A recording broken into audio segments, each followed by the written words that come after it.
दोस्तों, लिखने वाले ने भी क्या खूब लिखा है कि तकदीर के खेल से नाराज़ नहीं होते, तकदीर के खेल से नाराज़ नहीं होते, ज़िंदगी में कभी उदास नहीं होते। और इन हाथों की लकीरों पर यकीन मत करना दोस्तों, क्योंकि तकदीर तो उनकी भी होती है जिनके ये हाथ नहीं होते, हाथ नहीं होते।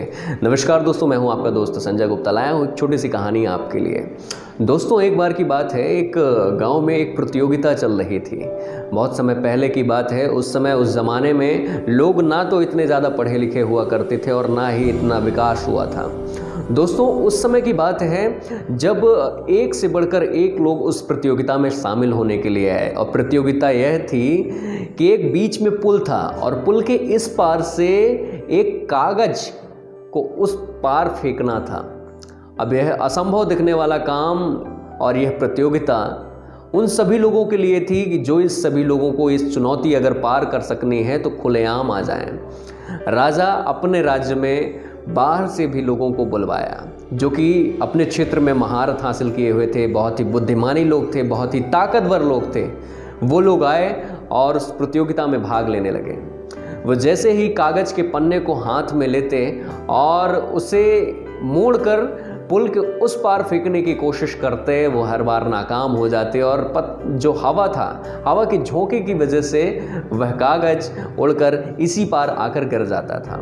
अब हालांकि पुल की ऊंचाई भी थोड़ा सा ज़्यादा थी, इस वजह से वो संभव दिखने वाला काम और भी असंभव हो गया था। अब तो एक से बढ़कर एक बुद्धिमानी लोग, ताकतवर लोग, सबके पसीने छूट गए। सबको लगा कि अब यह असंभव काम ऐसा हो ही नहीं पाएगा।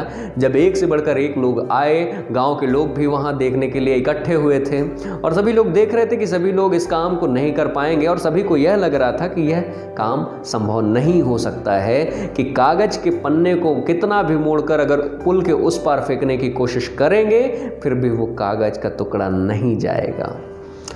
जब अंततः सभी ने हार मान ली, दूर दूर से आए हुए, विभिन्न राज्यों से आए हुए ताकतवर बुद्धिमानी लोग सभी हार मान गए, तब गांव में एक बच्चा था जो कि काफ़ी मेहनती था, थोड़ा सा दिमागी भी था। उसने राजा के दरबार में आकर अपनी इच्छा जाहिर की कि हे राजन, मुझे भी एक मौका दिया जाए, क्या मैं भी इस प्रतियोगिता में भाग ले सकता हूँ? तो राजा ने बहुत ही मीठे स्वर में कहा कि यह प्रतियोगिता तो सभी के लिए है। जब महान महान लोग आएँ, बाहर से लोग आएँ, अगर वो काम इस काम को नहीं कर पाए तो आप बिल्कुल कर सकते हो और एक बार आप भी कोशिश करो। वह लड़का उनसे आज्ञा लिया, लेकिन उस लड़के को बहुत सारे लोग यह कह रहे थे कि बेटा तुम कर नहीं पाओगे। जब इतने हैवी और इतने ताकतवर, इतने बुद्धिमान लोग नहीं कर पाए तो तुम्हारे लिए कहाँ, छोड़ दो, मत करो कोशिश, फालतू होगा, हार जाओगे, बदनामी होगी, बेइज्जती होगी तुम्हारी गाँव में। लेकिन वह लड़का काफ़ी दिमागी था, काफ़ी मेहनती था। उसने बोला नहीं, मैं तो इस चीज़ को कर ही मानूंगा, इस प्रतियोगिता को जीत कर ही मानूंगा। उसने अपने हाथ में कागज लिया और कागज में एक पत्थर का टुकड़ा लपेटा और चतुराई से उस पत्थर के टुकड़े को लपेट कर अपनी पूरी ताकत के साथ उस कागज के टुकड़े को पुल के उस पार फेंकने की कोशिश की और वह कागज का टुकड़ा पत्थर के साथ पुल के उस पार चला गया। अब जितने भी लोग वहाँ देख रहे थे, भारी भड़कम भीड़ उस लड़के की प्रशंसा करने लग गई कि वाह, तुमने असंभव दिखने वाले काम को भी संभव कर दिया। यह उन लोगों के लिए सीख थी जो लोग ये मानते थे कि इस कागज़ के टुकड़े को उस पार नहीं फेंका जा सकता है। दोस्तों, राजा ने अपने दरबार में उस लड़के को सम्मानित किया, पुरस्कार दिया और साथ ही साथ उसे अपने राज्य में मंत्री के रूप में भी आगे चल के रखा।